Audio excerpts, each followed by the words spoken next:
Welcome to church this morning. We are continuing in a series called Out of the Shallows. And we probably all remember in some fashion the first time in childhood when we went from the shallow end to the deep end. Or maybe at least you remember the emotion, because although it was really scary, in the end of the day, it was so worth it. And we all kind of remember that or have seen somebody go through that as a child recently. And though that happens as a kid, it's certainly true that that process has just continued throughout our lives as we've gone from the shallow end to the deep end in all kinds of ways. And here's what I do know. In any time in your life when you have gone from the shallow end to the deep end in any area of your life, I bet you've always been glad and you've never wanted to go back. And that's what this series is about. This series is about getting out of the shallows and taking a step deeper in our faith from wherever we are today or wherever we find ourselves. Like whether you are a curious skeptic wondering if there's something real and powerful to this Jesus stuff, or whether you are a hungry novice new to the faith and just wanting to grow more and more, or whether you're a restless veteran looking for that next level or perhaps a cure for your stagnation, this series is for you. Last week we said who this series may not be as much for is the happy camper. Like the person who's kind of happy, fine with where they are spiritually. But if that is you, it's totally okay. And here's what we hope happens maybe for you during this series. I hope that potentially this series plants in you a little desire for more. Maybe gives you a healthy dissatisfaction with where you are spiritually, and maybe even opens your eyes to some things that you didn't know were there or didn't even think were possible. But our prayer over these 3 weeks is that maybe, just maybe, together we'll get deeper in our faith. And as a result, our faith will become more powerful to us and more compelling to those around us. Now, to be truthful, I'm sure that for many of us, the idea of getting out of the shallows and growing in our faith is something that we would have thought, well, that's church's job, right? Like, hello, that's why I am sitting in this seat this morning. But like we saw last week, the writer of Hebrews says, not so fast. You have a role to play. And the sobering truth that we ran into last week was that unless we do, chances are we are going to get in the way. That God does have an amazing plan for what he wants to do in your life and my life and our faith this year, and he is doing his part, but we have a part to play as well. And until we do, this is important, no amount of sermons and no amount of songs and no amount of podcasts and no amount of books is going to be able to get you where you and where God wants you to go in your faith. And that's what this series is about. We got some props here. This series is about 3 things that we need to start doing in our faith, 3 dials that we need to start turning in our faith, 3 roles that we need to step up and start playing in our faith if we want to get out of the shallows and experience all of the depths that God has for us. And last week we started with principle number 1, and that was simply that we need to feed ourselves. You need to feed yourself. There is a progression spiritually in the same way that there is one physically, and there comes a point in everyone's life when they have to put down the bottle and pick up a fork and start feeding themselves. And in the name of that, we started this journey called 21 Days of Deep. It's like a texting service you're getting every morning, and the whole goal is to go from the bottle to the fork, from milk to solid food, and we're trying to play the role of Blue Apron. And we are delivering onto your phone every morning a passage of Scripture in a very straightforward, simple way to feed yourself. And 7,000 or more of you have signed up for it and are doing it. That's incredible. And I'm so proud of you. I hope it's going well. Yeah, come on, you can give yourselves a round of applause. If you would like to join in with that and you haven't yet, you certainly can. Right now, you can text NP Shallows to 555-888. We would love to have you join in. My wife and I have enjoyed it this week ourselves. So that was part 1. And today, I'm really excited to move into part 2, and the second principle for getting out of the shallows and into the depths in our faith from wherever we are. And to get us thinking in that direction, I want to give you a quick update on my life. Recently, 2 truths have collided in a somewhat unsettling way in my life. The first is that I have 4 kids, and the second is that summer is here, and that means that many men of my age and stage of life have become increasingly concerned about putting this on display at the pool or the beach, and that's dad bod. If you don't know what dad bod is, I brought the definition of dad bod with me. Here we go. Dad bod is the type of physique a man earns when the increasing pressures of work life, married life, and especially fatherhood no longer allow him the time or drive to maintain a hard-toned figure. If human bodies were cuts of meat, the dad bod would be more marbled ribeye than filet mignon. Or if human bodies were sea mammals, dad bod would be more like a grazing manatee than a speedy dolphin. The dad bod is more mudslide than mountain, more soft serve than sorbet, more sad trombone than clarinet, more mashed potato than skinny fry. The dad bod is built for comfort. That's dad bod.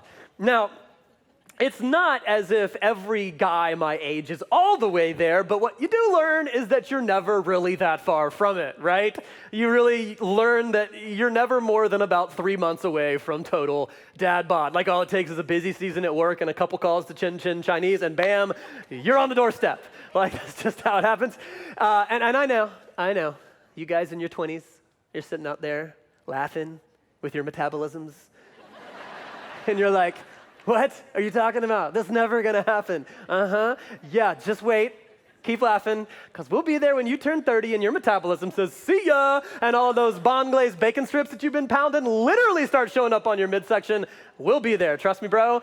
You are Jon Snow and dad bod is coming. It's gonna happen. But anyway, that's beside the point. Well, that's the position, though, that I find myself in. Maybe you can identify, what do I do when I'm not entirely satisfied with the way that I look physically? You know, what do you do? And that is certainly a complicated question, because there are a lot of facets to that issue, and which is why there are trainers, right? And all the people to help you. In fact, I remember what the first trainer I ever met, he was a friend of mine, told me. I still remember it from all those years ago, what he told me about your body. In fact, he boiled the whole thing of fitness down to 2 categories, and he said, your body composition basically has 2 sides to it. And he said the first side is this right here, calories in, okay?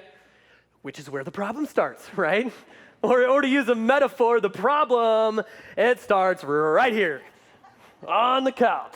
Like, let's say this couch, which it does, represents where I consume my calories, you know, like where I'm watching Suits season 7 and stuffing my face with Boy Scout popcorn because it's so delicious, okay? This is calories in. And it would be fantastic, wouldn't it, if I could fix my problem from the couch. That would be super convenient. Like, it would be really nice if I could calories in my way to fitness, or if I could eat my way to abs, you know? That would be great. But I can't. That's not how it works. In fact, I mean, maybe I do need to pay attention to both the quantity and the quality of my intake, but I'm certainly not gonna improve the way I look by turning up the couch. It's not gonna happen. No, if I'm gonna make a change in the way that I look, the area that I'm gonna have to like ramp up or turn up isn't calories in, it's the second part, and it's not calories in, it's what? Yeah, it's calories out. Like at some point, I'm gonna have to get up, I'm gonna have to go put on some Lulu, and I'm gonna have to work out, you know? I'm gonna have to get in the gym and start working out. That's what this curl bar represents. It represents where you go from consuming calories to burning them. And it could be running, cardio, it could be weights, it could be a class, it could be a sport. But this is where you start burning calories. This is calories out. You get it. And I know, CrossFitters in the room, you're going, I lift so much more than that. We know. This is a sermon illustration, not a wad. Give me some grace, please. Sorry. I love CrossFit. I don't do it, but I love it. But anyway, the concept is pretty straightforward, right? That when you work out, what you are doing is you are boosting calories out, because not only does the act of working out burn calories, but when your muscles grow, they just burn more calories when you're not working out. So it's like a win-win. And that's the goal. The goal is, of course, to get to the point where calories out are greater than calories in, because that's when you start to change your body composition. That's when you start burning fat. Calories in, calories out. That's what my trainer told me all those years ago. But if I lost you in all the science, the idea in a nutshell is just simply this. If you don't like the way that you look physically, if you're not entirely satisfied, it's hard to do something about it from here. You got to go work out. We all get that. But here's the question I'm getting at. What about spiritually? Like, what do you do when you don't like the way you look spiritually. Like, let's say you are a curious skeptic trying to find out if there's something real and if it is, to find it in your faith. Or let's say that you are a hungry novice, kind of new in the deal, and you're just trying to grow and grow and grow and grow and grow. Or let's say that you actually are a restless veteran looking for that next level. Like, what if you're actually not somebody who's a happy camper? What if you're someone who's got a little bit of unhealthy dissatisfaction with where you are spiritually, and you're like, yeah, I want to get out of the shallows and I want to go deeper from wherever I happen to be. What do you do? What then? Well, here's what most of us do. If you're anything like me, what most of us do is we do something like this. We up our church attendance, right? Or we dial up the sermons that we're listening to, or the podcast that we're listening to, or we turn up the devos or the Bible reading, which is all great stuff. And it totally makes sense. We do something like that because our thinking goes like this. The more that God works, the deeper my faith gets, right? The more God works, the deeper my faith gets. And so that's what we do. You're showing up at church, God, I'm here, start working, do your thing. Or God, I got my AirPods in, I'm listening, start working, do your thing. Because the more God works, the deeper my faith gets. And here's what I simply want to propose this morning. Maybe we're getting it backwards. I think a lot of us might be getting it backwards. Or at least many of us who are Christians in the room, because there is something that is so obvious and so apparent in the physical realm that is actually really hard to discern in the spiritual realm. Or at least that's what we're going to see in the passage that we're looking at today, in the second principle for getting out of the shallows and into the depths that God has for us. And I got to tell you, if you are a Christian in the room, this principle that we're talking about has done more to grow my faith personally than probably anything else. There was a time when I thought my faith was deep, and then somebody taught me this, and it just opened up entirely new realms for me in my faith. And so I can't wait to jump into it today. But if you're not a Christian, let me tell you how important I think this could be. I think this could be the thing that convinces you. I think this could be the thing that persuades you to say yes to following Jesus. For real. And so I'm excited to talk about it. It's found in the letter called Philippians in the New Testament, written by the Apostle Paul to a church, a relatively new church in the Roman colony of Philippi. And the context is pretty fascinating because Paul is actually writing this letter from prison, and he's writing it to this church which he planted. And so he planted this church in person in Philippi, and now he's in prison. But that means that the future of these particular people, the future of their faith is of highest importance to him. And that's why he's writing. He's writing in an effort to push them forward in their faith. And he's about to give them a game plan for doing that. But before I describe or read to you the game plan, I want to go ahead and tell you the results that he is promising to them and incidentally to you and to me. Here's what he's about to offer you. Then, if you do this game plan, what I'm about to tell you, then you will shine among them like stars in the sky. If you do this, you're going to shine among them like stars in the sky. In other words, you're going to shine among others spiritually.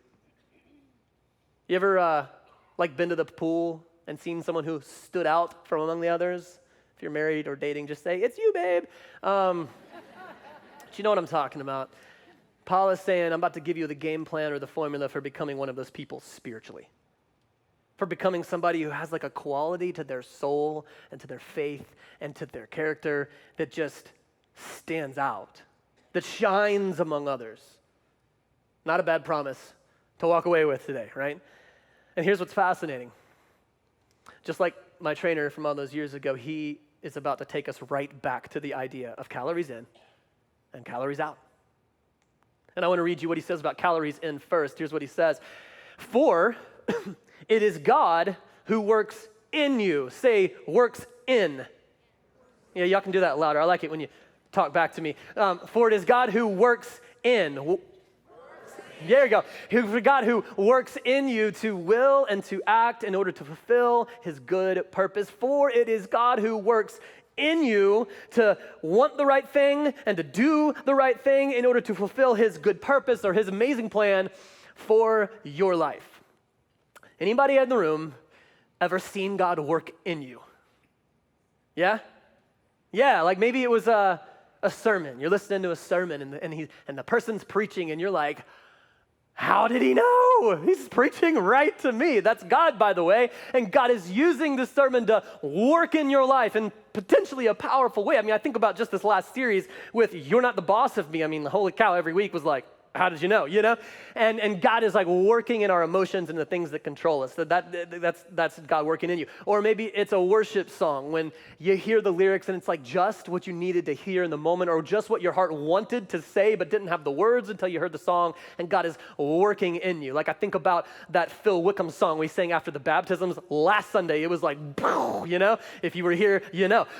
Or maybe it's like a Bible study or a devotional and you're reading and it's like just the truth you needed to start your day or launch your week or help you deal with whatever you're facing, and God's just like working in you. Or maybe it's a book or a podcast and it's this person's dropping bombs so fast you can't even tweet fast enough and you're like, God is, that's calories in.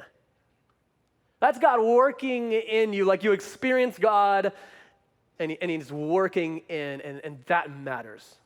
Like calories in are really important. And that's where we started last week, talking about the call to move from milk into solid food. Calories in are a really big deal, but here's the deal. This passage is not about that. This passage is actually about adding something to it that's crucial. It's about adding something to it that if we ignore has the potential to keep us in the shallows, but if we heed has the potential to launch us into depths that we haven't yet seen. And here's how I know that, because of this word right here, for. For it is God who works in you. This verse isn't the thing that Paul is telling you to do and telling us to do. This verse is the motivation for the thing that Paul is telling us to do. What he's actually telling us to do is in the verse before it, and here it is. He says, therefore, my dear friends, he cares so much about these people. As you have always obeyed, not only in my presence when I was there planning this church, but now much more in my absence now that I'm in prison. Continue to work out your salvation. Everybody say work out. Yeah, thank you. Continue to work out your salvation or your faith, and do it with fear and trembling. Do it like it matters, like it's a big deal, like it's really important. In other words, what he's saying is like, hey, you want to know the game plan for changing the way that you work spiritually, for getting a deeper faith? It's a whole lot simpler than you might think it is. Here's what you need to do. You need to get off the couch and you need to work out. You need to get off the couch and you need to work out your salvation. You need to put your faith into practice, you know? Like you need to go do something God wants you to do.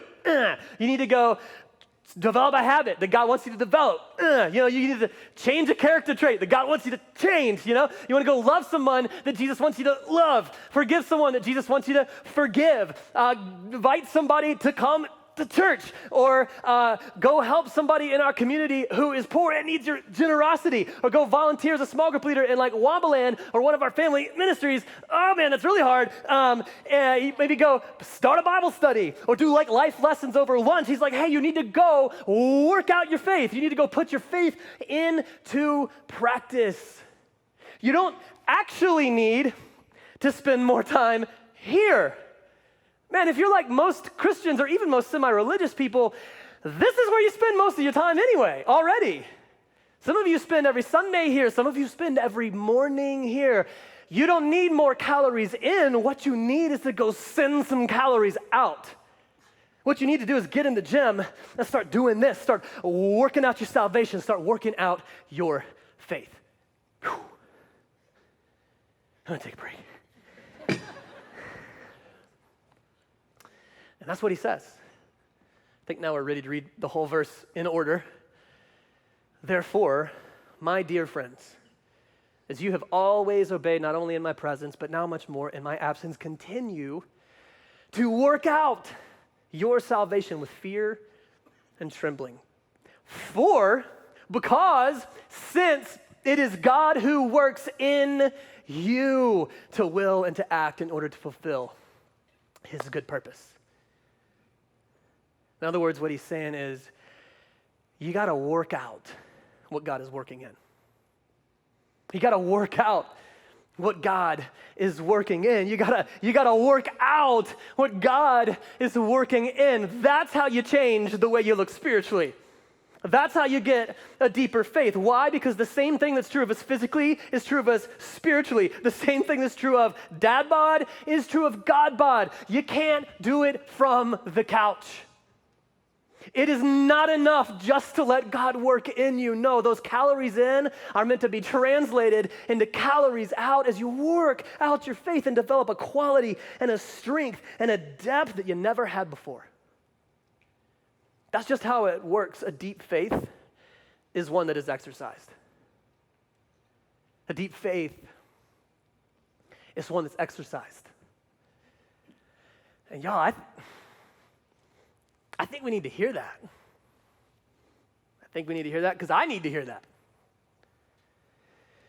And here's why I think we need to hear that.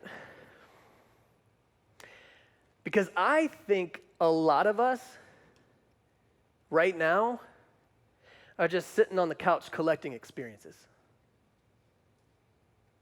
You know what I'm saying? Just sitting on the couch doing this right now.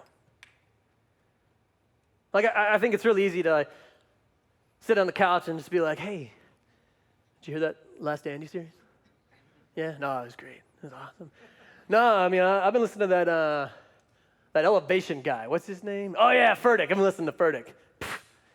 Y'all just aren't spiritual enough. I've been listening to Louis G. Come on. Whatever. You're just too spiritual, man. I've been listening to Tim Ferriss and washing him down with some Jordan Peterson.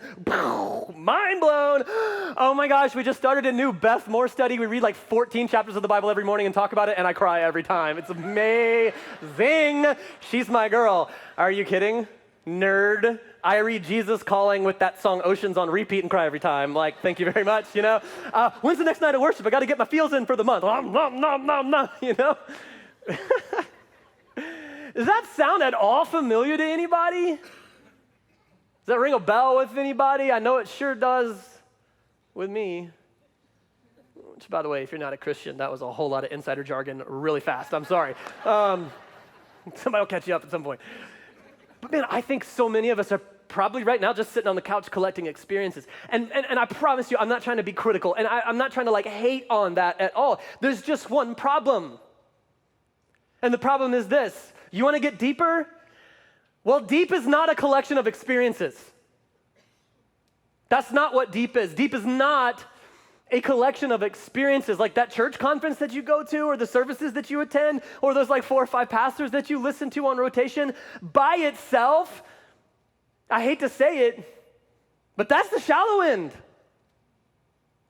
By itself, that's just overeating. Because deep is not a collection of experiences. No, you know this.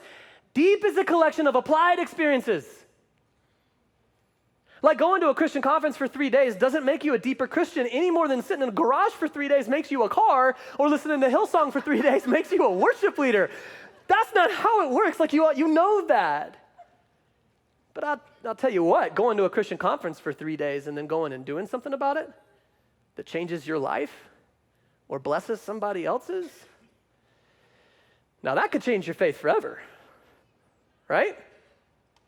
And I think my fear is, I just fear that me included, kind of got in the habit, especially in Christian circles, and if you're not a Christian, maybe this bothers you, but I think our fear that maybe we've kind of got in the habit of being experience collectors. And we're trying to change the way we look spiritually from the couch. And it doesn't work any better spiritually than it does physically. Why?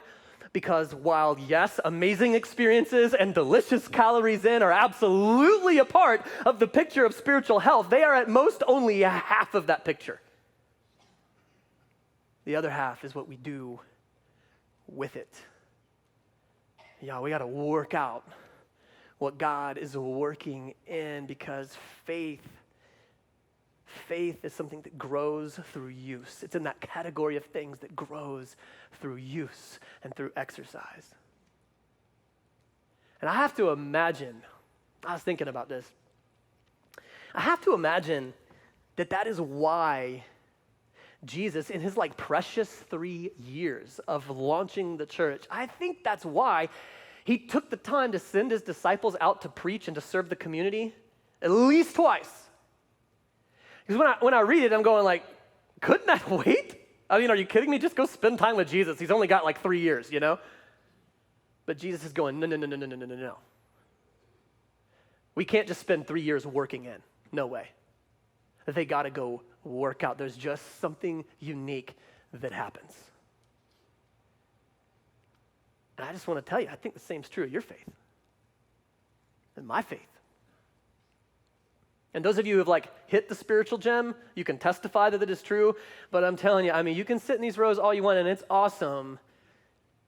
But you go be a transit small group leader and take responsibility for some sixth graders. I promise you your faith will get deeper. Or you'll quit. One or the other. Right? Man, you go invite somebody to church and like you go through that process of like loving someone unconditionally who's different from you and risking your reputation to invite them to church. I promise you, your faith's going to get deeper. You go serve the poor of our community.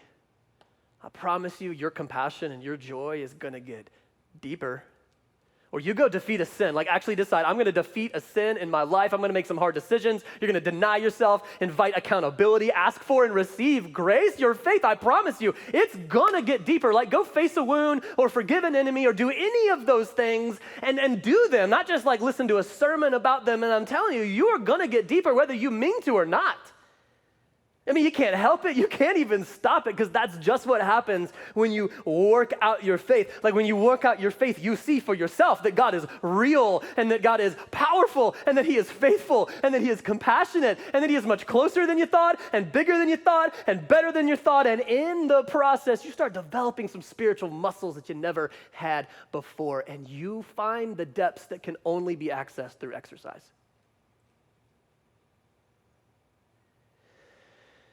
Man, I hope that's helpful.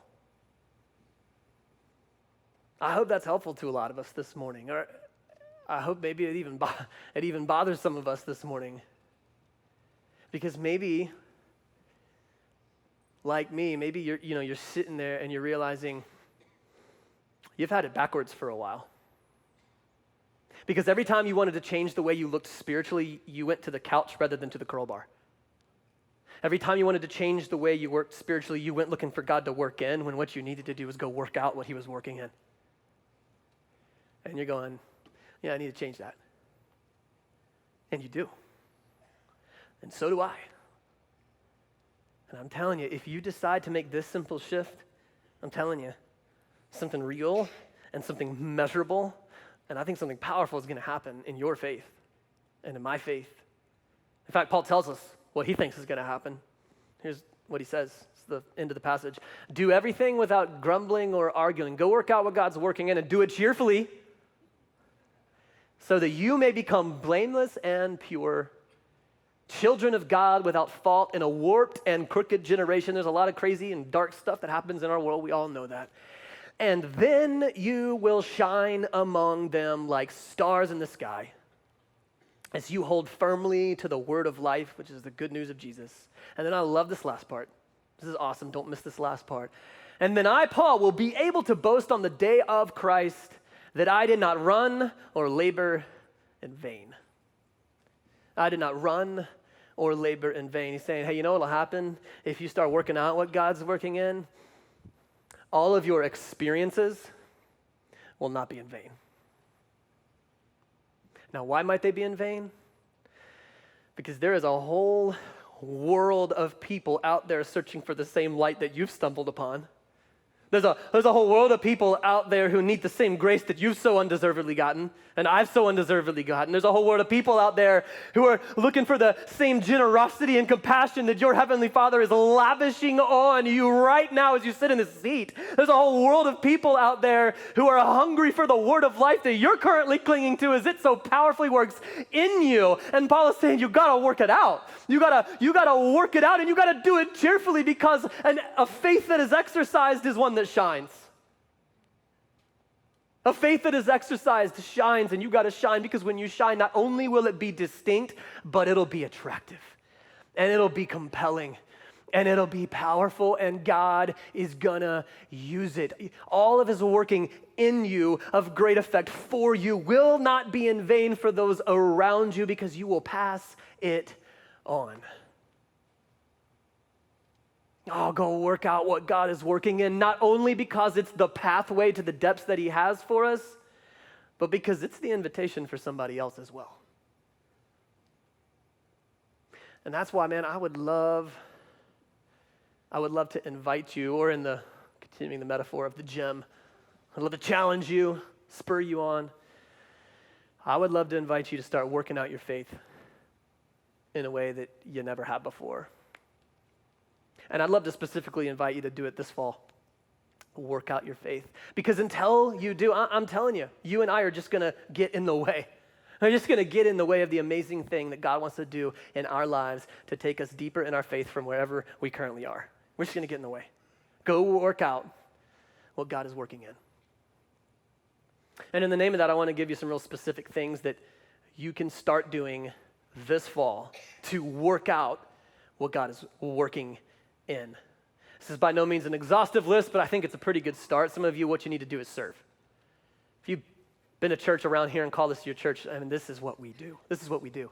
We serve the people that come here, and specifically the next generation. And some of you need to start serving in Wombaland or Upstreet or Transit or Inside Out or Guest Team, Parking Team or whatever. And you need to do that because not only are you going to give back, but your faith is going to grow. Some of you, that's what you need to go do. You need to go serve. Others of you, maybe you need to invite someone to church. Again, this is what we do around here. And maybe this needs to be the fall where you start tuning in to who's living around you and who maybe needs an invitation to discover life in Jesus so their life can be better and they can be better at life like yours is getting. And you just need to invite them because your faith is going to get deeper. Others of you, maybe what you need to do is share something that you're learning.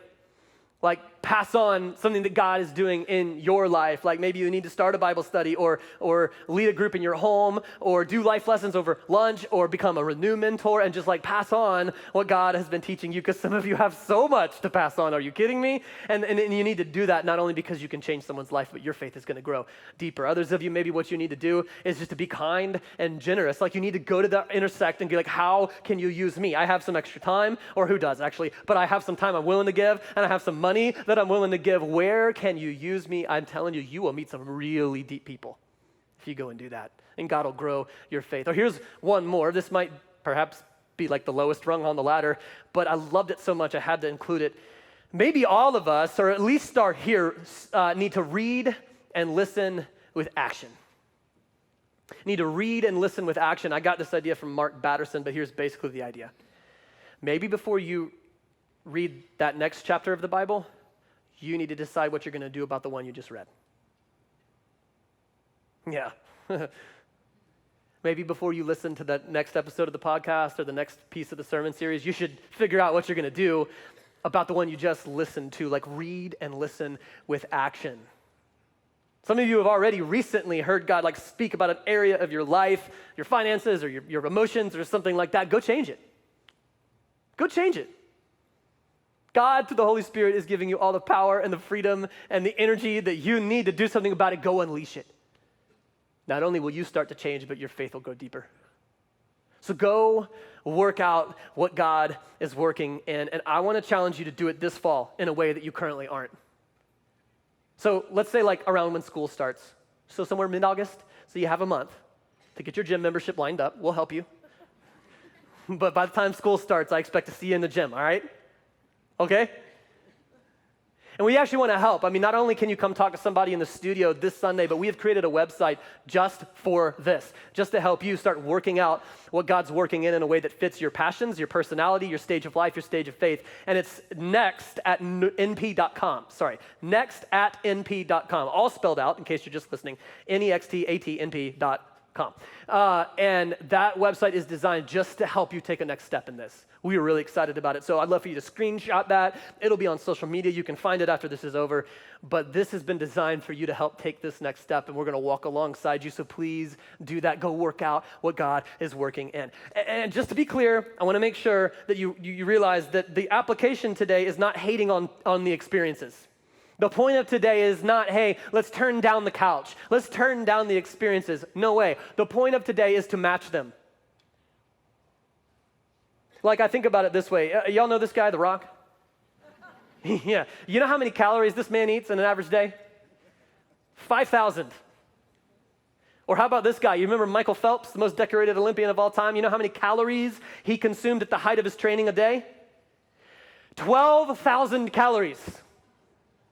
See, that's a picture of what I actually want for you and what we want for you. I want you to be consuming massive amounts of calories from God because you need Him to support the massive amount of calories you're spending for Him. You know? Do I want you to turn down the couch? No way. I want you to be consuming massive amounts of calories from God because you need Him to support the massive amount of calories you're spending for Him. Go work out what God's working in. And I just want to leave you with this final thought. This is the question that's been bothering me as I've been preparing this and writing all this and stuff like that. Have you ever heard the term or the concept of earning your calories? Have you ever heard anybody say that? You can nod your head if you have. It's like the idea is, well, I ran 3 miles, so I earned this donut, you know? Like, I deserve this pizza. I worked out today. It's earning your calories. Well, here's the question I want to leave you with, or the thought. Y'all, we have the opportunity to sit under one of the greatest Christian teachers of our generation, maybe even our era. And he's not right here, so it's not that awkward for me to say, but it's true. You know it's true. But it's not just him. You have at your fingertips access to the greatest English speakers about Jesus on the planet. And not only that, some of the greatest churches in our country are right here in Atlanta. God is moving in us. He is working in us in a dynamic and unprecedented way. And the question I just want to leave us with is, are you earning your calories? Are you earning your calories? And do I say that to make you feel guilty? No. Do I say it to make you feel a sense of possibility? Absolutely.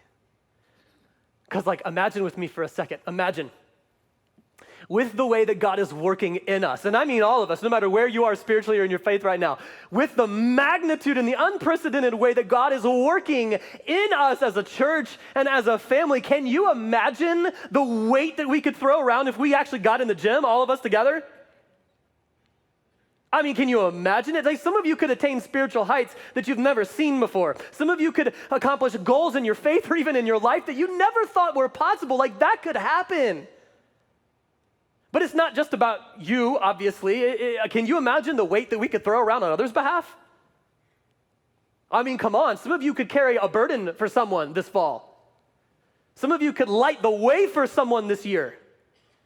Some of you could stand in the gap for somebody this year. Some of you could literally just hold back the darkness in someone's life this year. Some of you could be a part of walls falling down or chains being broken in someone's heart or someone's life this very year. Some of you could literally be the answer to somebody's prayer this year, like their prayer for provision, their prayer for deliverance, their prayer for companionship, their prayer for victory in their life, their prayer for somebody to mentor or even just love on their kid. That's the deep stuff, y'all. That's the deep stuff. Go work out what God's working in. Can you imagine? And by the way, if you're a new Christian, don't you wait 1 second to do this. Don't you wait 1 second to start working out what God's working in. God uses unqualified people all the time. That's not an insult at all. I'm just telling you some of the biggest steps in my faith all along the way have simply been times where I said yes to an opportunity to work out what God's working in that I had no business saying yes to. I was so unqualified. But God worked anyway. Hey, new Christians in the room, I think God's about to push the gas pedal down for some of you in your faith. Go work out what God's working in. Hey, veterans, maybe this is even more for some of us.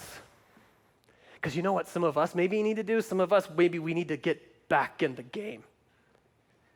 Like some of us, you got to get back in the gym. And I'm not talking lifting 15s.